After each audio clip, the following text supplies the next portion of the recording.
Hello friends, आप सभी का स्वागत है। तो फ्रेंड्स बात करेंगे क्रिप्टो मार्केट न्यूज़ के ऊपर। तो फ्रेंड्स मार्केट में जितनी भी इंपॉर्टेंट न्यूज़ होगी सबको बारी बारी से कवर करते चलेंगे। तो चलो फ्रेंड्स शुरू करते हैं। तो फ्रेंड्स बात करें सबसे पहले वाली न्यूज़ के ऊपर में, तो फ्रेंड्स आप यहाँ पर देख सकते हो कि यहाँ पे अगर इसकी हेडिंग को अगर पढ़ें तो यहाँ पे है कि bill on digital currency caps crypto investment for Russians. तो इतना तो समझ में आ गया कि जो ये क्रिप्टो बिल से रिलेटेड है, जो कि क्रिप्टो बिल है आपको डिजिटल करेंसी ये सब, और आपको ये रसिया से रिलेटेड है। तो चलो फ्रेंड्स यहाँ पर बहुत ज़्यादा क्लियरिटी नहीं मिलने वाली, इसलिए हम सीधे आते हैं डिटेल्स पे और बात करते हैं। तो फ्रेंड्स यहाँ पर बोला जा रहा है कि रसिया ने रिसेंटली हाल ही फिलहाल में जो है रिवाइज्ड बिल, मतलब कि बिल पहले भी उन्होंने इंट्रोड्यूस किया था बट फिर से बिल में थोड़ा बहुत संशोधन करके ठीक ठाक करके उसको फिर से जो है पेशकश की गई है, जो कि डिजिटल करेंसी पे है। और उसमें क्या किया जा रहा है, तो लिमिट्स की जा रही है क्रिप्टो परचेज को, मतलब क्रिप्टो को जो खरीद है, जो कि क्रिप्टो टोकन्स कॉइन्स की जो बाइंग है उसको लिमिट की गई है। इस बिल में उस चीज को इंक्लूड किया गया है। तो अब यहाँ पे है कि क्रिप्टो बिल लिमिट क्रिप्टो जो परचेज है वो किसके लिए किया गया है, तो यहाँ पर उसको दिया गया है कि जो नॉन क्वालिफाइड इन्वेस्टर्स हैं। अब इन्होंने कुछ क्राइटेरिया भी जरूर बनाया होगा कि इनके अकॉर्डिंग कौन से क्वालिफाइड इन्वेस्टर है, कौन से नॉन क्वालिफाइड इन्वेस्टर है। तो उनके लिए जो लिमिट्स होगी वो क्रिप्टो की परचेज की कर दी जाएगी। किसके लिए, तो नॉन क्वालिफाइड इन्वेस्टर्स के लिए।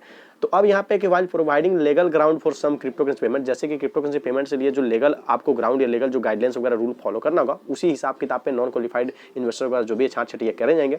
जैसा कि ये जो लॉ आपको जो प्रपोज किया गया रशियन फाइनेंस मिनिस्ट्री में, तो यहाँ पे ऑल भी बातें जो है बोली गई है कि स्ट्रिक्ट रिक्वायरमेंट जो है प्लेटफॉर्म जो ऑपरेट करेंगे डिजिटल एसेट से, वो भी इसमें इंट्रोड्यूस किया गया है। मतलब जो भी क्रिप्टो एक्सचेंजेज है, जो क्रिप्टो के प्लेटफॉर्म्स है, जो वहां पे ऑपरेट करेंगे डिजिटल एसेट्स को लेकर, मतलब कि क्रिप्टो करेंसी को लेकर, उनके लिए भी उसमें स्ट्रिक्ट रिक्वायरमेंट, मतलब उनको भी वो रिक्वायरमेंट को फुलफिल करना होगा वहां पे अपने सर्विसेज को प्रोवाइड करने के लिए, वहां पे पूरी तरह से ऑपरेट करने के लिए। तो चलो फ्रेंड्स, लगभग आपको सारी बातें यहां तक तो समझ में आ गई होगी। छोटी मोटी कुछ डिटेल्स नीचे में देख लेते हैं, उसके बाद से बाकी न्यूज के लिए बढ़ेंगे। तो फ्रेंड्स यहाँ पर हम लोग थोड़ा नीचे आए डिटेल में बात करें, तो यहाँ पर बोली जा रही है कि जो मिनिस्ट्री ऑफ फाइनेंस है रसिया की, उन्होंने जो रिसेंटली सबमिट किया है गवर्नमेंट के पास में, वो क्या है, तो वो डिजिटल करेंसी पे अपडेटेड वर्जन ऑफ बिल है। जैसा कि मैंने बोला कि क्रिप्टो बिल पहले भी जो है रसिया में पेश की गई थी, मतलब प्रपोज की गई थी, लेकिन ये वाला जो है रिवाइज्ड वर्जन है। मतलब रिवाइज वर्जन हो जाए या अपडेटेड वर्जन हो गया, इसका मतलब कि पहले वाले बिल में थोड़ी बहुत कमियां होंगी, उसको दूर करते हुए और भी सारी नई चीजें इंक्लूड करते हुए इसको पेश की गई है। तो ये सब बात यहाँ पे बोली जा रही है। अब यहाँ पे बोला जा रहा है कि इसको कुछ इस तरह से डिजाइन किया गया है ताकि जो क्रिप्टो मार्केट है उस कंट्री के अंदर में उसको अच्छे तरीके से समझ, मतलब जो आ सके, सबके लिए सुविधाजनक हो, उस तरह से रेगुलेट किया गया है। साथ ही साथ यहाँ पे डिटेल्स जो है वो भी प्रोवाइड की गई इस लॉ के अंदर में, जो भी प्रोविजन है, जो कि रशियन मीडिया रिपोर्ट बताती है यहाँ पर नीचे में। जैसे कि यहाँ पे बोला जा रहा है कि इस ड्राफ्ट के अकॉर्डिंग हम अगर बात करें क्वालिफाइड इन्वेस्टर और जो प्रोफेशनल परचेजर होंगे, तो उनके लिए जो है किस तरह की बातें जो है डिस्क्राइब की गई है, किस तरह से उनको रेस्ट्रिक्शन लगाया जाएगा, किस तरह से उनको क्या क्या छूट दी जाएंगी, उसके लिए यहाँ पे कुछ बातें जो है कही गई है। जैसे कि यहाँ पे बोला जा रहा है कि जो ऑर्डिनरी रशियंस है वो एबल होंगे बाई करने के लिए मैक्सिमम 6 लाख रूबल्स के जो वर्थ के क्रिप्टो करेंसी होंगे ईच ईयर। मतलब कि प्रत्येक जो साल है ना, आप यहाँ पर देख लो, लगभग 6 लाख के जो 6 लाख जो रूबल के जो वर्थ में जितने भी क्रिप्टो करेंसी आएंगे, आप जो भी खरीदे वो बस 6 लाख से ज्यादा वो जो एक साल में खर्चा नहीं कर सकते हैं। साथ ही साथ यहाँ पे है कि dates after they take a special exam, उसके बाद से उन्हें स्पेशल एग्जाम देना होगा। अब यहाँ पे है कि those Russian residents who fail to pass the test, अब यहाँ पे है कि एक उनको सबसे पहले तो एग्जाम देना होगा। अब जो एग्जाम को पास ही नहीं कर पाते हैं, फेल हो जाते हैं, तो उनको सिर्फ और सिर्फ कितना वैल्यू प्रोवाइड किया जाएगा, तो 50,000 रूबल। जहां जो एग्जाम पास कर लेता है उसको प्रति साल 6 लाख रूबल की, मतलब कि जिस तरह हम लोग यहाँ इंडिया में 6 लाख इंडियन रुपीज होती है, वहां पे 6 लाख रूबल मान लो, तो उसकी जो भी क्रिप्टो करेंसी बनती है, जितनी भी क्वांटिटी बनती है, उतना एक साल के अंदर में परचेज कर सकते हैं। लेकिन जो एग्जाम फेल कर जाते हैं वो सिर्फ और सिर्फ 50,000। तो अब समझ लो, ये जो एग्जाम नहीं पास किए उन्हें ही बोला जा रहा है नॉन क्वालिफाइड, और जो एग्जाम पास कर लिए वो हो जाता है क्वालिफाइड। तो बस यही चीजें थी जो कि मुझे आपको बतानी थी कि इसमें इस तरह से इन्होंने अपना जो नया बिल है उसको इंट्रोड्यूस किया है। तो चलो फ्रेंड्स, अब हम लोग बात कर लेते हैं। यहाँ पे तो होगी अभी इस न्यूज़ के बारे में आपको सब कुछ समझ लगभग आ गया। तो चलो अब हम लोग बढ़ते हैं बाकी मार्केट के न्यूज़ के बारे में पढ़ने के लिए। तो फ्रेंड्स यहाँ पर अगर इस न्यूज़ के बारे में बात करें तो ये एक तरह से डिटेल है, चार्ट है, एनालिसिस है, रिपोर्ट है, किस चीज़ को लेकर, तो क्रिप्टो मार्केट को लेकर।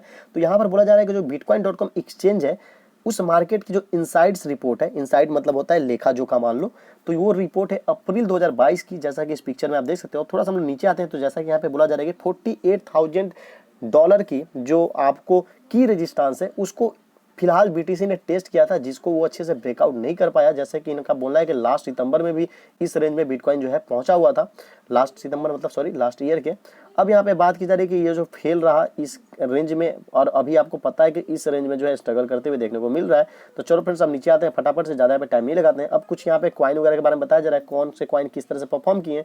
अब यहाँ पे बोला जा रहा है कि जो 30 डे के परफॉर्मेंस की बात की जाए, जो कि अप्रैल की बिगिनिंग से अगर बात की जाए, तो बहुत सारे मार्केट में वीकनेसेस देखने को मिले हैं, और जो बहुत सारे लार्जेस्ट सेक्टर एक्सपीरियंस कर रहे हैं वो बहुत सारे लॉस जो है एक्सपीरियंस कर रहे हैं। सबको देख लो तो माइनस माइनस माइनस देखने को मिल रहा है। तो सीधे नीचे आते हैं तो यहाँ पे इस चार्ट में समझ में आ जाएगा। तो गेमिंग में देखो लो लगभग -13%, -10% वेब3 में, करेंसी में -5%, स्मार्ट कॉन्ट्रैक्ट प्लेटफॉर्म्स में -5.4%, डेफाई में -9% और टॉप एसेट्स में -4%। मतलब कि ये सिर्फ और सिर्फ एक मंथ की चार्ट है, तो पहले तो ये देख लेना। तो सब में लगभग गिरावट देखने को मिली है। जिस तरह से आपको पता है कि अभी के टाइम में बहुत सारे जगह पे अडॉप्शन, तो बहुत जगह पे रिजेक्शन, बहुत तरह की बातें चल रही है, क्योंकि ये नई तरह की एक रिवॉल्यूशन है क्रिप्टो मार्केट को लेकर। तो इसको पूरी तरह से स्टेबल होने में, पूरी तरह से हर कोई इसे अडॉप्ट कर ले, इसमें बहुत लॉन्ग टर्म लगने वाला है। तो चलो फ्रेंड्स हम लोग बढ़ते हैं अगले न्यूज के लिए। तो फ्रेंड्स बात करें हम लोग इस वाले न्यूज के ऊपर, तो फिडेलिटी जो इन्वेस्टमेंट है ये लॉन्च करने की बात करिए किस चीज को, तो क्रिप्टो मेटावर्स जो ईटीएफ्स है उसके बारे में। और यहाँ पे कहती है कि we continue to see demand, कि हमें लगता है जो डिमांड है वो बढ़ते जा रहा है, और हम इस पे अभी जारी रखेंगे जो भी हमारा लॉन्चिंग वगैरह जो भी हम काम करते हैं। तो यहाँ पे है कि one of the largest financial services जो फर्म है जिसके पास $11 ट्रिलियन की एडमिनिस्ट्रेशन है, इसके अंदर में आता है, जैसे कि यहाँ पे जो रिपोर्ट में प्रोवाइड की गई डाटा डिटेल्स उस हिसाब से। तो ये लॉन्च करने जा रही है एक्सचेंज ट्रेडेड फंड, जिसको ईटीएफ बोलते हैं। साफ तौर से ये फोकस करेगा क्रिप्टो इकोसिस्टम पे और जो है मेटावर्स पे। तो फ्रेंड्स अब यहाँ पे जिस तरह से ये बोल रहे हैं कि हम जो कंटिन्यू करते हैं डिमांड देखते हुए, उस तरह से जो यंग इन्वेस्टर्स हैं और जो रेपिडली जो ग्रोइंग इंडस्ट्रीज है, ये सब कुछ मद्देनजर रखते हुए इस तरह से इन्होंने प्लान और यहाँ पे लॉन्चिंग की बात जो है कही है। तो फ्रेंड्स अभी तक की जो भी मुझे इंपोर्टेंट न्यूज लगी मैंने कवर कर दिया। आई होप आपको ये वीडियो जरूर पसंद आई होगी, तो लाइक जरूर से कर लो, चैनल अपने हो तो सब्सक्राइब करो सपोर्ट करके। मिलते हैं नेक्स्ट वीडियो में।